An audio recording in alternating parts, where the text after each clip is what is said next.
Hi friends, நான் உங்கள் தினேஷ் பேசுகிறேன். இந்த ஒரு ஷார்ட்ஸில் என்ன பார்க்க போகிறீங்கன்னா, என்னோடய காயின் கலெக்ஷன், அப்புறம் என்னோடய கார் கலெக்ஷன் தான் பார்க்க போகிறீங்க. இந்த சைடு பார்த்தீங்கன்னா என்னோடய coin collection, currency note collection ஃபுல்லாக இருக்கும். இதுலேயே வந்து எல்லா கண்ட்ரியும் தனித்தனியாக இப்படி பிரித்து வச்சுருக்கேன். இந்த சைடு பார்த்தீங்கன்னா ஹாட் வீல்ஸ் கார் கலெக்ஷன் இருக்கும் ஃபுல்லாக. அப்புறம் அப்படியே அங்கெல்லாம் என்னோடய காயின் கலெக்ஷன், வேறு கண்ட்ரியில் எடுத்த காயின், வேறு கண்ட்ரியோட காயின் இருக்குது. அதையும் நான் உங்களுக்கு காட்டுறேன்.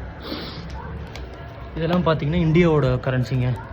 அந்த ராஜா காலத்தில் யூஸ் பண்ண, சேர சோழ பாண்டிய காலத்தில் யூஸ் பண்ண காயின்ஸு. அப்புறம் இந்த நோட்டில் பார்த்தீங்கன்னா ஃபுல்லாக வேறு கண்ட்ரியோட காயின்ஸ்லாம் இருக்கும். இது ஃபுல்லாகவே இருக்குது இந்த புக்கு ஃபுல்லாக. அப்புறம் அந்த புக்கில் கரன்சி இருக்குங்க.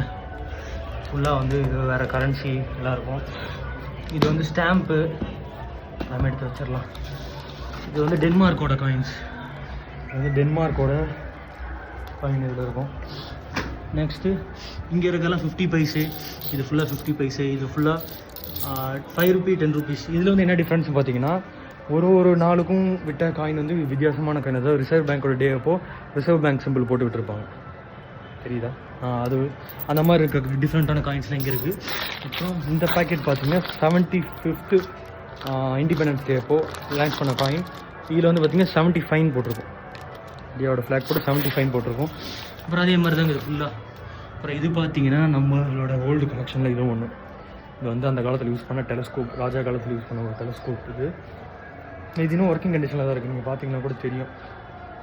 எனக்கு தெரியுது, உங்களுக்கு தெரியுமா தெரியல. எதுக்கு இந்த வேலை? அவ்வளோதாங்க. இதுதான் என்னோடய கலெக்ஷன். இதை ரொம்ப நாளாக உங்கள்கிட்ட காட்டணும்னு நினச்சிட்டு இருந்தேன்.